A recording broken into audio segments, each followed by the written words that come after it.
d'un point de vue RGPD, c'est est-ce que tu connais ta donnée et est-ce que tu connais ses finalités. Donc, moins ta donnée est structurée, plus tu vas avoir un présupposé de tu sais pas et donc tu n'es pas conforme au sens du RGPD.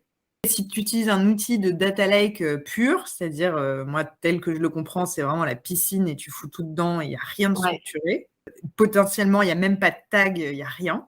Pour moi, c'est un red flag si je sais que là-dedans, il y a des datasets sensibles qui vont y aller. Mais après, la pensée est la même. C'est qu'est-ce que tu mets, quel type de données potentiellement sensibles, pas forcément au sens du RGPD, tu vas mettre dedans, et qu'est-ce que tu comptes en faire. Ça, la problématique, elle reste la même quoi qu'il arrive. Alors, au sens du RGPD, une donnée sensible, c'est une donnée qui va remplir un certain nombre de critères qui sont édictés dans le RGPD. C'est tout ce qui est des données qui vont donner des indications plus ou moins directes ou inférées sur la religion de la personne, son orientation sexuelle, ses opinions politiques, ses données de santé. Il y a beaucoup de données de santé qui sont des données sensibles, mais pas toutes. Et une donnée sensible au sens business, et ensuite tu as la donnée sensible au sens business et sécurité du terme. Au sens business, c'est est-ce que cette donnée est confidentielle? Est-ce que cette donnée fait partie d'une documentation de levée de fonds, par exemple? Et d'un point de vue sécurité, cette donnée est sensible parce que on l'a identifiée comme étant une cible facile dans des schémas d'attaque très en vogue. Où elle est sensible parce que on va toucher très, très rapidement et très facilement à la disponibilité de la donnée. Un très bon exemple et qui repose sur l'expérience du coup, c'est une adresse postale. Ça te permet d'identifier la personne d'une manière à pouvoir l'attaquer. L'attaquer comment? Dans le cas des crypto-monnaies, ça va être lui envoyer des campagnes de phishing si tu as son adresse email. Et si tu as son adresse postale, on peut aller jusqu'à toquer à ta porte et essayer de t'extorquer des fonds. Donc ça, c'est le cas très, très, très limite. Mais c'est des cas et des risques auxquels il faut penser effectivement quand on élabore sa stratégie data et son data lake. Une donnée, elle a 3 valeurs différentes possibles en sécurité, c'est l'intégrité, la disponibilité et la confidentialité. Et la disponibilité d'un point de vue juridique va déterminer ton niveau d'obligation et de responsabilité contractuelle. D'accord. Donc, quand on a une donnée qui est sensible au sens de un client ou un partenaire va en avoir besoin de manière très intensive ou très spécifique, et où on sait que si elle n'est plus disponible tout d'un coup, ça fait potentiellement tomber un deal. Moi, c'est le genre de flags qui vont me revenir à l'esprit quand on va analyser les risques sur un traitement de données. Voilà. Donc, j'ai toujours une analyse qui est un tout petit peu plus large que le RGPD pour arriver à prendre en compte des paramètres business et sécurité et continuité du business. D'accord. C'est la disponibilité d'une base de données particulière qui va servir, par exemple, à faire du machine learning.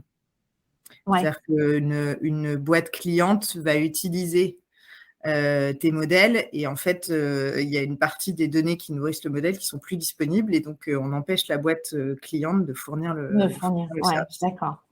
Oui, Voilà. j'imagine C'est pas l'exemple qui vient directement en tête, ça fait plus partie des choses auxquelles on ne pense pas, mais qui ont eu, en tout cas chez Ledger, leur importance parce que ça permet justement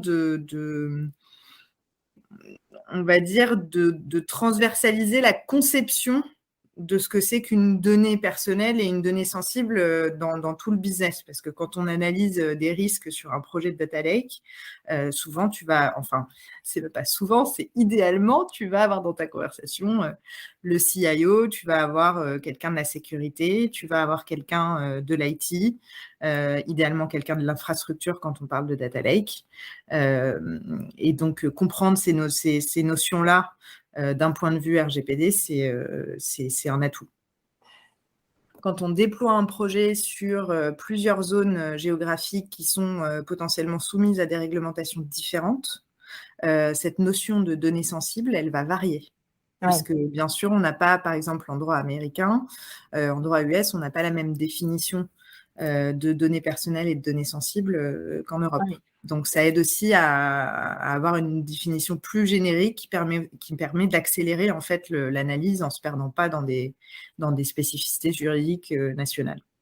Dans un cadre d'analyse sur la protection des données au sens du RGPD, ce n'est pas une donnée sensible. À moins, encore une fois, que ce soit sensible d'un point de vue confidentialité, ça l'est souvent, ou que ce soit sensible parce que le business model et le produit font qu'on ne veut pas connaître et on ne peut pas connaître les personnes qui vont interagir dans le processus d'achat et de vente. L'enjeu sur un projet de data lake qui est vraiment en amont parfois d'une stratégie de données, hein, c'est-à-dire que quand on veut bien s'y prendre et si on part de zéro, on va construire son data lake et puis on va en faire quelque chose. Et c'est là effectivement que c'est intéressant de mettre dans la boucle le plus tôt possible et un DPO et un RSSI, donc un responsable de sécurité, pas forcément pour avis immédiat, mais ne serait-ce que pour les laisser s'acculturer au sujet, parce que les sujets data en entreprise, on sait très bien qu'il y a une inégalité de connaissances, de compétences, il y a un différentiel sémantique. Donc, il faut vraiment laisser ce temps-là d'acculturation d'un DPO, surtout si c'est un juriste, au projet business et à la mise en œuvre technique qui va suivre. Pourquoi ? Pour pouvoir justement assurer une connaissance la plus fine possible, même si on ne sera jamais à 100% de connaissance. En tout cas, aujourd'hui, on n'a pas les outils pour le faire. Donc, c'est assurer une connaissance fine de la donnée, qu'elle soit, encore une fois, une donnée personnelle avec peut-être des données sensibles au sens du RGPD à l'intérieur, pour pouvoir établir on va dire, une matrice de risque sur le projet entier qui rassemble et les facteurs sécurité et les facteurs purement, on va dire, réglementaires. Quand bien même un projet ne sera, et par définition, un projet de data lake n'est pas conforme, l'enjeu, c'est de documenter cette démarche-là pour pouvoir justifier d'un raisonnement, que ce soit auprès de nos clients, du consommateur final ou d'une autorité de contrôle quand elle va venir le demander. Si je sais dire pourquoi j'ai structuré ma donnée de telle manière ou pourquoi elle n'est pas structurée et qu'est-ce que j'envisage de faire pour mieux la structurer ou rendre la finalité davantage proportionnelle avec le volume et la qualité du traitement, alors là, toutes les conversations peuvent arriver. Tant qu'on n'a pas une gouvernance de la donnée dans l'entreprise, qu'elle soit petite ou grande, c'est très difficile d'inclure un DPO. Pourquoi ? Parce que le RGPD et la protection des données personnelles faites de cette manière, c'est-à-dire via le mécanisme de accountability, c'est assez nouveau. Et donc ça veut dire qu'effectivement, soit ce sont des juristes qui donc ont beaucoup de sujets sur la table et n'ont pas le temps, soit ce sont des juristes hyper compétents mais qui n'ont pas les notions techniques et donc le temps d'acculturation est très long.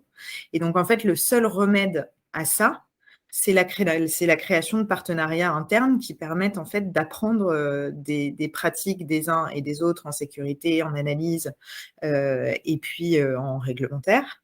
Et voilà, c'est important de créer ce partenariat pour pouvoir gagner du temps sur ce genre de projet. Sinon, en fait, on retrouve un coût qui peut être qui va être au fur et à mesure des années insupportable pour les entreprises où on doit soit tout casser et tout recommencer, soit on arrive à terme à bloquer des projets entiers, ce qui est dommage, surtout en start-up ou en scale-up, où on a la possibilité de manière assez légère de monter cette gouvernance. Ça peut être aussi bête qu'un comité de pilotage data avec des rendez-vous réguliers où on s'éduque en fait les uns les autres à notre compétence data respective.